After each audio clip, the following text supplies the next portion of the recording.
Yeah, eat, sleep, fantasy, you rockin' with the best. NFL Fantasy Football Podcast. We talking mock drafts, running backs, better follow the conversation with John, Dale, Christian, and Armando. Screaming Eat Nation, we doing what we like. Tune in every week, guarantee we get it hype. Fantasy football enthusiasts, I know you plan to be joining us on Eat, Sleep, Fantasy. Yeah, Eat, Sleep, Fantasy. Eat, Sleep, Fantasy. All right, everyone, welcome back to another episode of the Eat, Sleep, Fantasy Football Podcast, also known as the Mix and Match of Fantasy Football Podcasts. My name's Christian Brito, and we're doing something interesting here today. We're going to mix and match our episodes and mash them together. We're going to be giving you a couple of players that you can start with confidence in your fantasy playoffs. I kind of wish I had been able to give you my player prior to this weekend's games because he went off this weekend, and now it seems a little cheap. But I want to say how you doing. First of all, this is Christian Brito's part of this episode. It's going to be the best part. It's going to be the most insightful part of this episode. And without any further ado, I want to get into my first player. This player plays for the god-awful Miami Dolphins. But maybe they're not as awful as we thought they were at the beginning of the season, the unprecedented, horrible awful that they started the first 5 games of the season. They've been decent in the past few weeks, and they're more of a bad team than the historically, potentially worst all-time team.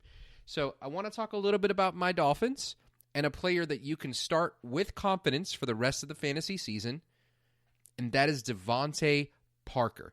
Now, he's a guy that I wanted to talk up before. He really had a nice breakout game this past week against Philadelphia. But let me give you some stats on Devante Parker for the season, and you analyze how he's doing, all right? For the season, after this game that we just saw, Devante Parker is number 20th on the season amongst wide receivers in PPR, number 15 on the season amongst wide receivers in standard. But here's where I really want to dive into his stats, because if you look after their week 6 bye, so we're looking at the second half of the fantasy season from week 6 to week 13, I'm going to give you some Devante Parker stats that are really interesting to me.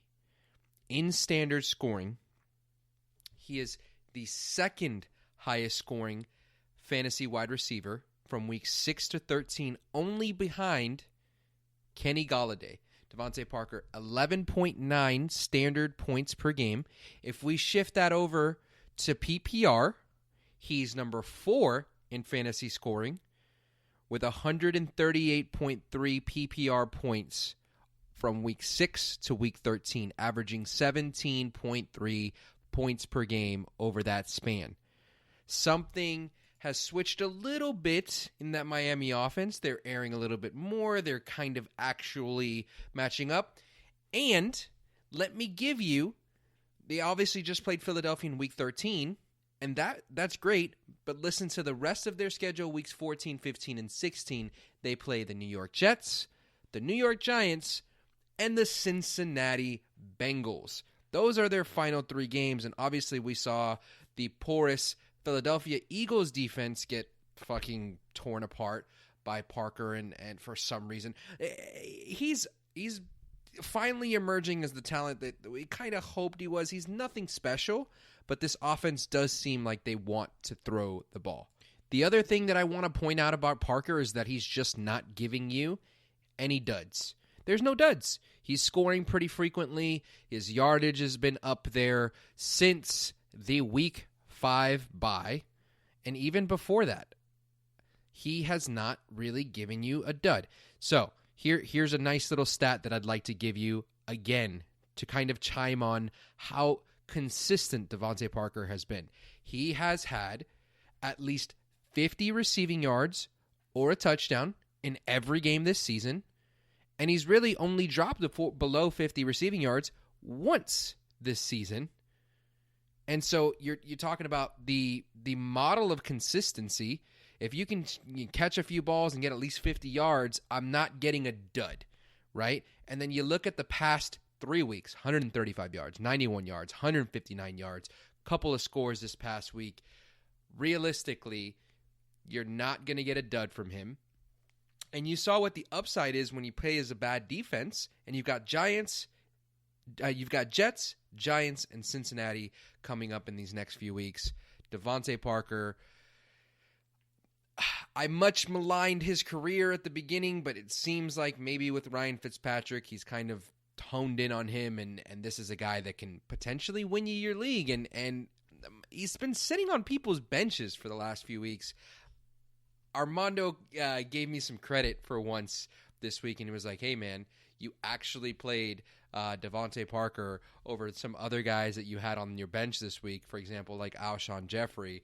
That was a bold move, but I'm like, no. I believe in my guys. When I say I'm going to do something, I'm going to do it, and I'm not bullshitting the audience when I say that I'm going to do these things. Now, the next guy I want to talk about is more of a guy that I want you to focus on as how good I think he's going to be, because he's not a guy that you're ever going to bench, and I'll keep this guy brief. But Derrick Henry. Derrick Henry is going to finish out these last 3 or 4 weeks, this span, as either running back 1 or running back 2. Since Ryan Tannehill took over, Derrick Henry has been the running back number 2 in fantasy football and standard scoring.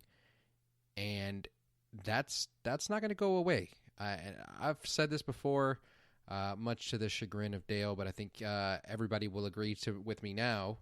Ryan Tannehill is a better quarterback than Marcus Mariota. That offense and that team is better with Ryan Tannehill behind the center. And Derrick Henry has been elite all year long.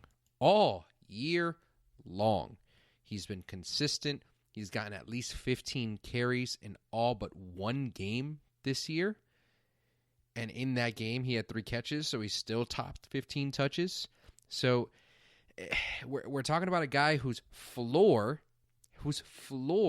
this season has been at 16 total touches, and whose ceiling is 30 touches.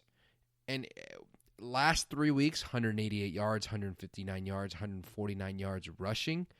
And you finish out the season with Oakland, Houston, and New Orleans. I get it. You're not benching Derrick Henry. But what I'm trying to say here is he's not just a top 12 or 15 back for me, and not just a top 5 or 6 back. He is probably my number 1 running back to finish out the season is Derrick Henry. Yeah, you heard me right. Now, I'm talking standard scoring. I think there's guys in PPR that I'd rather have, and I know a lot of people listening and are playing in full PPR. Even in half PPR, I'm still going to go McCaffrey and maybe Cook, but top 3 in any format. Any format. So there you have it. Now, I want to go a little bit deeper. That was kind of just a bonus guy I wanted to talk about there. A guy that I'm not just talking about start him with confidence. I'm talking about start him with I'm talking about he is the best the rest of the season. I just wanted to point that out. But a guy that I would kind of want to start with confidence for the rest of the season. Drum roll here. Guys, it's time. It's Miles Sanders time in Philadelphia. And what I mean by that is after a weird point in the middle of the season where he wasn't getting a lot of touches, double-digit touches since their bye week, 11, 12, and 17 rushes, and 2, 3, and 5 catches in our last 3 games. So we're talking about at least 13 touches with 22 touches in the last game. It seems like that's picking up. And they've got New York and Washington as their next 2 matchups, and Dallas to close out the fantasy season. 3 division matchups, 3 games where I think the Eagles can score points on their opponent, and I'm really digging what Miles Sanders has as an opportunity over these next few weeks. Now, let's dive a little bit deeper with this. Miles Sanders is on the year the running back number 21 in standard scoring. It's fine. A low-end RB2. Let's go a little bit further with that. Let's look at the last few weeks. Since the bye and the 3 weeks that I'm talking about, running back 16. And as you progress and you go and you look at just the last couple weeks, it's starting to pick up even more. I think Miles Sanders is a guy for the fantasy playoffs where I'm talking about borderline RB1 moving into the rest of the season for the last 3 games or 4 games, whatever you got to do. As Philadelphia enters 4 straight games, 4 straight divisional matchups, I think they're going to lean on their run game a little more. I think it's the only thing that's really been kind of working for that offense. Miles Sanders and Alshon Jeffrey. And take the ball out of the hands of Carson Wentz a little bit, he's been struggling a little bit. Let's put it a little bit more in Sanders, and I think you're going to have a nice top 12 finish for these last 3 to 4 weeks, depending on how long your fantasy playoffs last. Most of you is the next 3 weeks. Miles Sanders, to me, is a must-start. So, Devante Parker, must-start through the fantasy playoffs. Miles Sanders, must-start through the fantasy playoffs. We're talking about borderline wide receiver 1, definitely a wide receiver 2 at least for Parker. Borderline RB1, definitely an RB2 for Sanders. And then, obviously, potentially the top running back and definitely a top 5 for the remainder of the season in Derrick Henry, but that's just something I wanted to get off my chest and make you guys feel good. All right, that's it for my part. Let's hear these other guys. Hey everybody, Dale here. You just heard Christian's clip. Good stuff. Hot fire takes, which is awesome. Looking forward to taking his advice. And then John is right after me. Then Armando is right after him. So stay tuned. Christian didn't mention, but we do appreciate all you guys listening to us all year. I know we've been kind of in and out lately. Real life gets in the way. We do this as kind of a side gig. We hope to make it into something bigger one day. But for now, we have families, we have jobs, stuff that actually pays the bills. So while we appreciate everybody listening, we're also sorry that we don't get to you guys enough. Our goal has always been 3 to 5 times a week getting stuff to you. But like I said, sometimes life just gets in the way. I hope you guys understand. Besides that, we had a really good season. So we'll be back more, with more stuff soon. But really quick, I do want to throw in a quick plug. If you guys are watching any of the games and you're following us on social media, John and I have been doing a lot of stuff on Hot Mic. It's an app on the iOS right now. It's going to be going to Android. But if you download Hot Mic and you use the invite code RUSH ESF, you get in that app because that's how you kind of get in. Not everybody can download it. You need the invite code. But then once you get in, you can sync mine and John's commentary with your TV, and you can connect it to Bluetooth or just listen to it through your phone. And, we'll talk a little bit fantasy. We'll talk, John is great with the X's and O's stuff as well. So it's a lot of fun. Make sure you check us out. Just download the Hot Mic app and then use invite code RUSH ESF. So before I get in here, I do want to, I think it's worth mentioning a couple guys. I know everybody's kind of doing who to start and what to do. I want to go through a couple of, fuck that guy, hashtag FTG, for all of you that is in the private group here. But I'm going to go through a couple of fuck that guys that you'd want to stay away from. I know we're getting a lot of people, who to look for and who to start with confidence. But how about guys that maybe you should try to stay away from? The first one I want to talk about is Chris Carson. As awesome as he's been and as good as Seattle's been playing, and the strength of schedule for Seattle in the playoffs is amazing. Week 15, they have Carolina. Then week 16, they have Arizona, which is bottom of the pile for run defenses. I know that's really juicy. It sounds really juicy.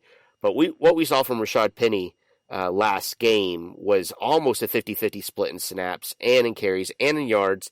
And then Penny got the extra touchdown. So Penny had 2 touchdowns compared to Carson's 1. I'm not putting everything, all my analysis on that one game, but I think it's definitely a trend that's going to continue. I think Penny has shown now that, he has had the opportunity that maybe he is what we thought he could be. So I'm not saying I'm totally staying away from Chris Carson. I think he still has value, but I would temper the expectations. I think Chris Carson was top 5 in percentage of plays played or percentage of snaps played. But I am tempering my expectations. I don't think that's going to continue. I think it's going to be more 50-50 split moving forward, and you're going to see a lot of vulturing. And, that goes both ways. Penny could take it down to the 2, and then Chris Carson punches it in. But I would try to stay away from Chris Carson if you have better options. Obviously, really good matchups, easy to get it sucked into for sure.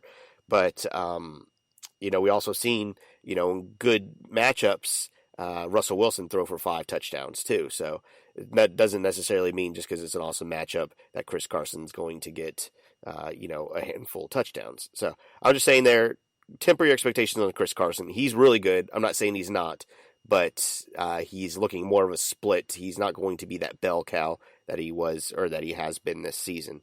So if you have Chris Carson, congratulations. Especially Chris Carson had a tough schedule mid-season, and he came out of it pretty good. So good luck to you if you have Chris Carson. If you have Penny, the same thing. He's not going to get the bulk of the work. He's not going to get 2 touchdowns every game like he did last time. You're playing matchups. I think Penny is very good, a very good flex player week 15, 16, and even 14 against the Rams here. I think that's good stuff. So check that out. All right. The next guy I want to talk about, strength of schedule, is okay. Week 14, 15, and 16 is a little dicey, is Carson Wentz. I don't know if you're starting Carson Wentz, but if you have him, I would definitely be streaming my options through the playoffs.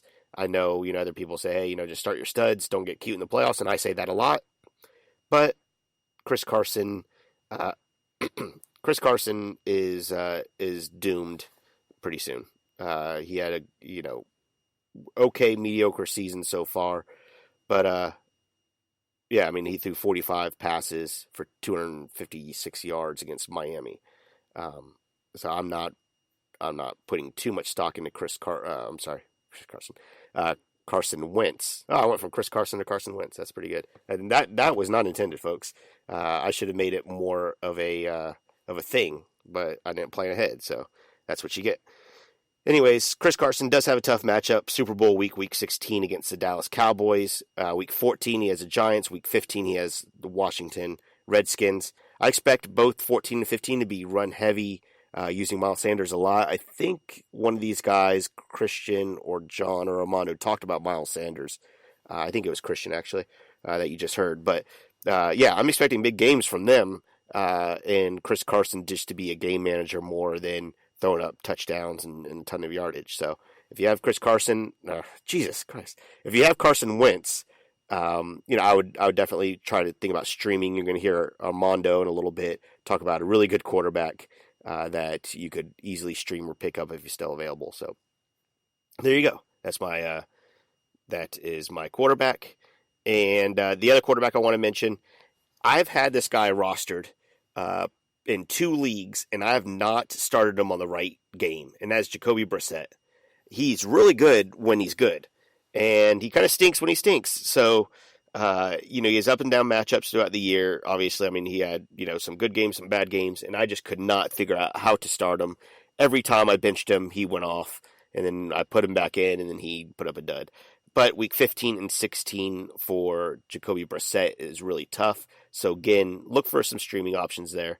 Jacoby Brissett is a truly one of my fuck that guys, just because it is impossible to gauge when he's going to be good and when he's going to be bad. I know Jack Doyle, John's going to mention him in a second, has a ton of potential, but I'm not putting too much into Brissett. Just that quarterback and quarterback play. I think he can still throw touchdowns, and if T.Y. Hilton's healthy, and then you have Jack Doyle as well. Mac is still out, but if he comes back soon and that run game gets strong, maybe that'll help him out a little bit. But still, week 15 and 16 are really scary for me. New Orleans and Carolina there. Week 14 is a pretty good matchup. Am I bold enough to try to start Jacoby Brissett week 14? Have all my playoff hopes on him? I'm not. As bad as that sounds, I'm just not. So, I'd probably be starting Sam Darnold over Jacoby Brissett week 14, even though it's an awesome matchup for Jacoby. I'm just too nervous. I don't want to put my entire season on his shoulders. So those are my guys. Again, we appreciate everybody listening, tuning in all year. We'll be back, probably not doing 4 episodes a week, but we'll always try to get to you once or twice a week until, your Super Bowl week. As always, if you have questions, email us, contact@eatsleepfantasy.com. You can always go on our social media, reach out to us on Twitter, on our Facebook group, whatever. Again, appreciate it, and we'll talk to you guys soon. Here is John. By the way, if you listen to the beginning of John's intro, he says something like, "Hey, nation," or something like. I think he recorded really early in the morning, and he was still sleepy, or really late at night. I'm not sure, but it was a really weird introduction. It seemed like he got surprised by the introduction and didn't know what to say. But thanks, guys. Talk to you soon. All right, Eat Nation, this is John Chapman trying to get to you, letting you know some key players and plays that you are going to want to have on your roster going into the playoffs. Let's be honest. You listen to this podcast, you prepared your season correctly, you've done well, you've made a lot of nice pickups, you're going to be in the playoffs. So, what about your strategy is going to change? And there's a couple key players that I do want to talk about, and it's going to be a little bit different. First off is tight end Jack Doyle, who's coming off a huge game. But if you were following me on Twitter at JL_Chapman, I was telling you all week Jack Doyle's a key play this week because Eric Ebron's on IR. You're going to be able to ride that guy. He is going to be a top 5 tight end through the playoffs for the rest of the year. He is special. And if you look at his matchups, they're great as well. He's got Tampa Bay, New Orleans on a primetime game is key, but New Orleans does give up a lot to the tight end in Carolina. So Jack Doyle's going to get you to wherever you need to go. Now, if you have one of the premier tight ends like George Kittle, who has been up and down with injuries and been kind of taken out of a few games because of weather, still start guys like Kittle, but Jack Doyle is going to be a top 5 tight end.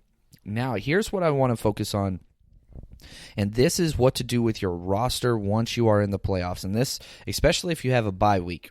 So if you are the first or second seed in your league, congratulations first off. But also, here's some of the things that I do. First off, running backs are still going to be key. That doesn't change.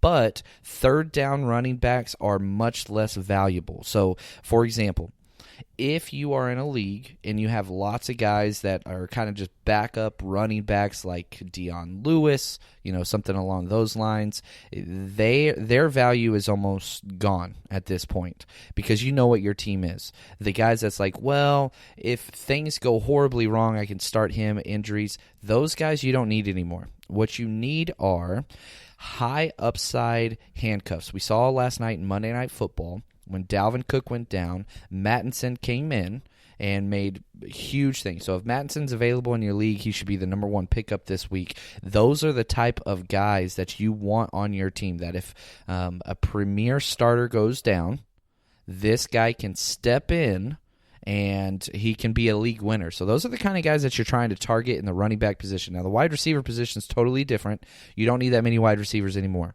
You know who you're rolling with. You know who your studs are. If you have guys like Emmanuel Sanders, there's no need to roster them anymore. Guys that are on the fritz, even guys like Christian Kirk that have been huge boom-bust plays, those aren't guys you need to roster anymore. So what do you do with those open roster spots? And this is one of the things I do in every single league. Every year I'm in the playoffs. Grab defenses. And I know that sounds weird. But even if you have an elite defense in the playoffs, it is time to look ahead. You are now going to win a championship. So you have 3 weeks, week 14, 15, 16, and you need to plan ahead. This is the time. I hate drafting more than one defense, and sometimes I don't even draft one defense if the draft's early in the season. I wait and pick somebody up. But now is the time because we understand who teams are. And so I am fine rostering 3 defenses because even if I'm not going to play them, to make sure nobody else in the playoffs is going to get one of those crazy swing starts from their defense that they just pick up off waivers. So I'm dropping, backup tight ends. I'm dropping kind of the wide receivers that just haven't panned out or have been boom or bust that I can't rely on. Cole Hardman, guys like that. I'm getting them out of my lineups depending on how deep your team is now. Not so much in Dynasty. Keep those guys in Dynasty. But here's 2 defenses that are virtually unowned everywhere that I'm going to roster. And I'll roster 3 defenses because that's going to stop teams from picking them up. Number 1 is Kansas City Chiefs. Now, they have the New England Patriots this week. Don't care about this week.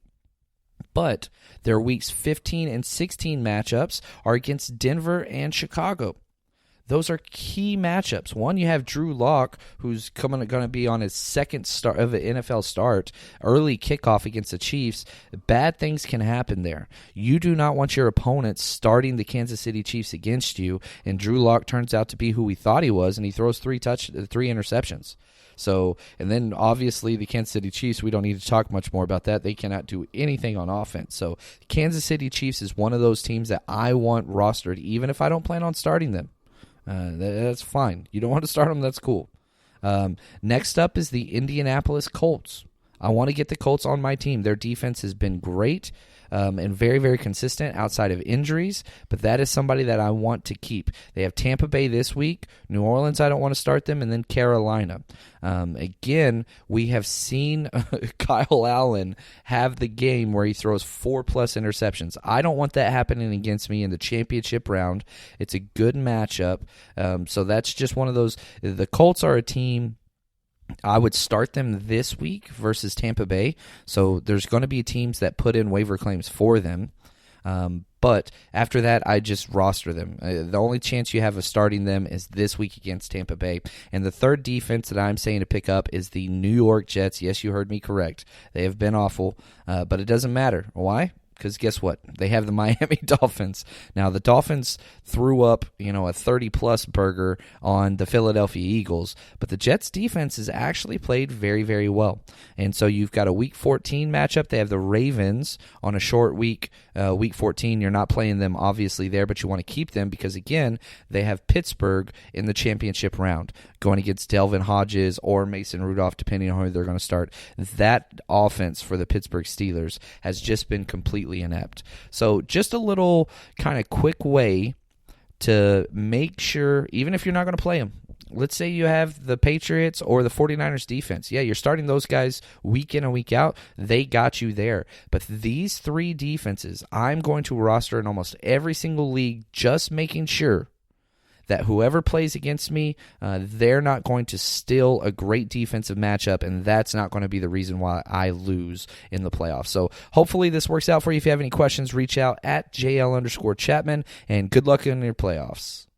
All right, so my guy that I think is going to help you guys win the Super Bowl is Ryan Tannehill. And I know that sounds a little crazy. He went into this season traded to the Titans as a backup, but he has been amazing since he took over as a quarterback. He's only managed one game with one touchdown so far since he started in Week 7. And the rest of the season, he's going against Oakland, Houston, and New Orleans. Oakland is 31st, Houston is 25th, and New Orleans is 23rd. If you do not own one of the top 4 or 5 guys, Lamar Jackson, Patrick Mahomes, Aaron Rodgers, even Aaron Rodgers has tough matchups, I think you have to go with Ryan Tannehill the rest of the way. He has been solid, he's reliable, and you want someone who's not going to fuck around and it's going to help you win the championship. So that being said, I think Ryan Tannehill is the guy that's going to help you win the championship. I'm starting him in SFB, the Scott Fish Bowl, and I feel pretty good about my chances, at least going into Week 15. So yeah, go ahead and start Ryan Tannehill without any nerves. All right, so for the second guy that I think you guys should feel really good about leading into a championship this postseason is going to be DJ Moore. Now, the cool thing about DJ Moore is he has been one of the most reliable wide receivers so far this fantasy football season, and since Week 9, he has either gotten 100 yards or a touchdown. So considering that, you want a player who's going to be there and score you points every week. You don't want someone like a Tyler Lockett, or you don't want someone like a Mike Evans, who he might throw a goose egg and he might, go for 30 points. You need those points to be there. His schedule isn't crazy either, which is really nice. He plays against Atlanta, who's 28th against the wide receivers, followed by Seattle at 16th and Indianapolis at 19th. The only thing I'm a little nervous about is Ron Rivera getting fired, but I imagine that they are going to throw the ball a lot more going forward with a new head coach. So I imagine DJ Moore will probably be a wide receiver 2, if not a wide receiver 1, rest of the way. Yeah, eat, sleep, fantasy, you rockin' with the best. NFL Fantasy Football Podcast. We talking mock drafts, running backs, better follow the conversation with John, Dale, Christian, and Armando. Screaming Eat Nation, we doing what we like. Tune in every week, guarantee we get it hype. Fantasy football enthusiast. I know you plan to be joining us on Eat, Sleep, Fantasy. Yeah, Eat, Sleep, Fantasy. Eat, Sleep, Fantasy.